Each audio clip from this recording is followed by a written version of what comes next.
Where is your valley, you might ask? Well, it appears to be in Litchfield Park, the old AZ. Arizona, Arizona, yeah. Just talking about 5 ways small businesses can thrive into the future. And Dan, I'll let you take it, but it hits one category that I don't see come up too often, and that's with cybersecurity. So, what were your thoughts when this story came out? Yeah, Rob, this is really one of those stories that, the headline is attractive. How 5 ways small businesses can thrive into the future. And so as I read through the article, I took a spin on all 5 of theirs and said, hey, let's talk about, what can a retailer do? Never mind any other small business, but really, how does this, apply to our retail audience? And so I'm going to share all 5 of them. And the one that you touched on, number 1, we need to boost cybersecurity with smarter technology. And in today's business climate, businesses really do need reliable technology partners to help boost digital transformation initiatives. And certainly cybersecurity has become more and more relevant in today's world. We're gathering more and more of our consumer data online, so we need to make sure that we are protected.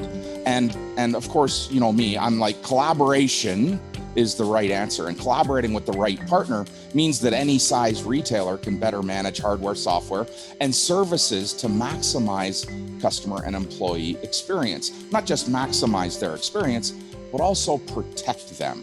For independent retailers, surviving and thriving despite daunting challenges requires agility, plus the know-how to leverage available technology tools. And so protecting our data from cybersecurity is paramount in today's world, especially, Rob, because we hold so much client data right now, perhaps more than we ever have.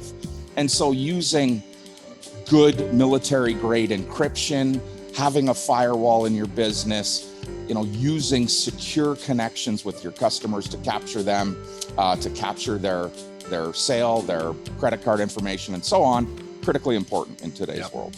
And probably add to that, I'll just say backups, the data storage. And I'm sure you see this quite often. The second you go offline for an issue like that, holy heck, you're in a pile of trouble.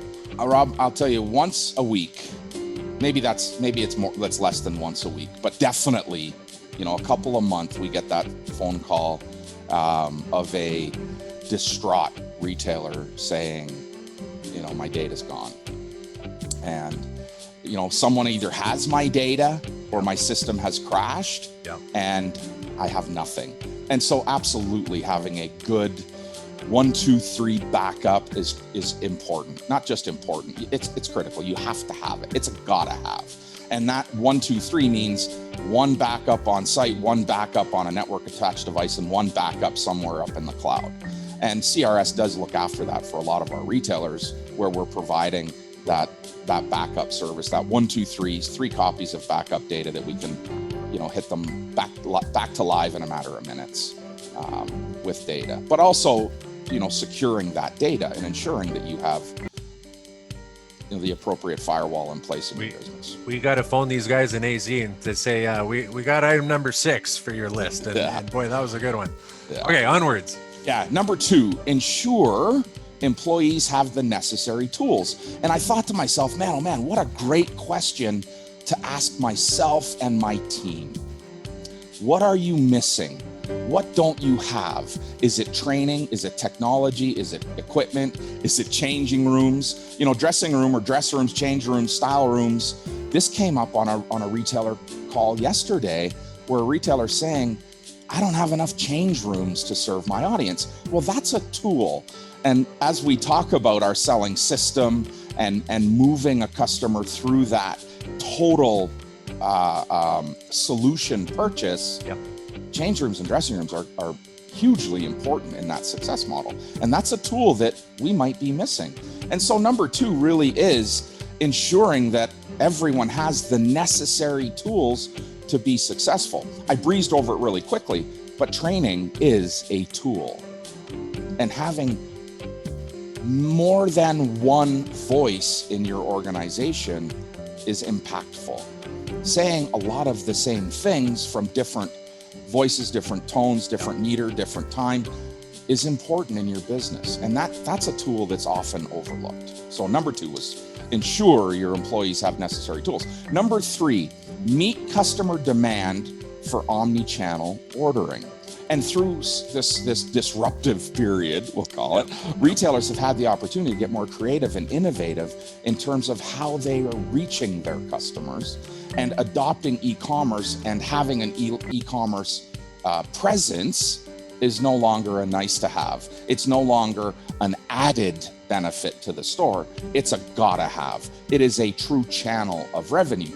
And going forward, retailers need to continue to perfect that omni-channel experience, unifying, connecting their phygital space, Rob, their physical and digital operation, by creating this integrated, cohesive customer experience, no matter how or where the customer reaches out. Let's get phygital, man. Yeah. Number 4, diversify revenue streams and shore up supply chains. So what do I mean by diversify? Well, number 1, or how do we diversify? Number 1, we look for gaps in our assortment, we look at gaps in our competition, and we look at gaps in our community. We need to understand where we're missing something and diversify. Add that next assortment, the next category, the next classification into your store that's missing in your store or in your community. More importantly than that gap analysis is our ability to strengthen our relationship with our I'm using my quotes, my A vendors. A vendors, those ones that define who we are, right? And continue to search for new vendors. Diversifying or diversification means that we're always on the hunt. And a good tip as you sort of re-enter the trade show market in the next couple of months, lots of in-person trade shows are back in. Don't fill your calendar with appointments. Spend your first half a day or more circling the trade show, making good notes, put them in your phone. I want to check this vendor out, this vendor. I love that product. Introduce yourself to new people and make sure that you have really good relationships, two-way relationships. When I think of the gaps, Dan, I think of that old baseball player quote, when they ask, what's your success to getting on base and hitting? He's, I just hit them where they ain't. Hit them where they ain't, right? This is where we've got to look. That could be 10 feet out or over the fence, right? And just what a great thought as you look for those gaps, which quickly become opportunities, right? Yeah, and if you're an apparel store that's not carrying perhaps a small selection of footwear might be a gap for you, or personal accessories or home accessories might be a good addition. Home accessories in an apparel store might be, aromatherapy, candles and products that enhance her life. And so really look for those opportunities to diversify or add in something that's missing in your store. Okay, number 5 was a big one for me. Number 5, leverage social media to grow your community. And we've really hit social media and the need to connect with our audience hard in the last 15 months. And many retailers have done an amazing job. But leveraging your social media audience is more than posting frequency, quick response to inquiries, and the capture of transactional revenue. Leveraging social media to grow your community is about taking ownership of the audience away from Zuckerberg, Alphabet, and ByteDance, right? Facebook, Google, and TikTok. Remember that they own those audiences. You don't. You're a guest on their platform, and you need to have a way to capture that audience, to own that audience. You need to leverage your celebrity, your online, your digital prowess or your social media prowess to actually own her or him. And you do that by capturing that audience. And you have to ask yourself today, who owns my audience? Where is my success coming from, and who owns that audience? And use your social media simply as a gateway to ownership. And ownership is defined as having direct communication with your customer. Yeah. Facebook, Google, TikTok, Reels, are all indirect methods of communicating with your customer. What's a good example of direct communication?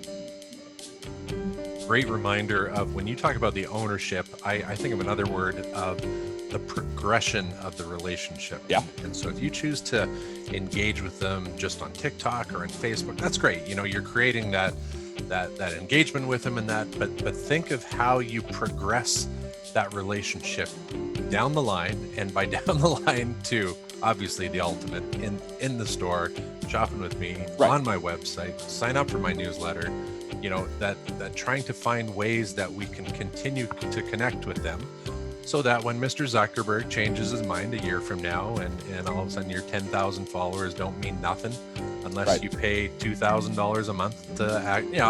I'm being total hyperbole here, but it really reinforces if you choose to leave that relationship in those places where you are at the mercy of these platforms, then you kind of live and die by what they choose to do. But if you keep being mindful about that progression of, it's the classic funnel, and it's 100 at the top, 50 in the middle, 10 at the bottom, right, whatever that looks like. But keep moving them down the way, and you're going to be in a much stronger position. Then we loop back to number one, and then you make sure like hell that you got them locked down 10 days from Sunday. Right. And I think that, part of that direct communication with a social media audience is, their profile capture. It is capturing their email, having the ability to send them an email or a phone call, that invitation to get them to walk into your store and now become part of your family, right? Remember that all social media audiences aren't your family. That's the most important thing. And it doesn't matter, like you say, if you've got 10,000 followers today, you don't really own them. They're following you, right? Somebody else owns them, and at the click of a button, they could be gone. Yeah. So you've got to bring them into your fold. So you've got to leverage your social media prowess to transition or progress, as you've said, that relationship to be one-to-one.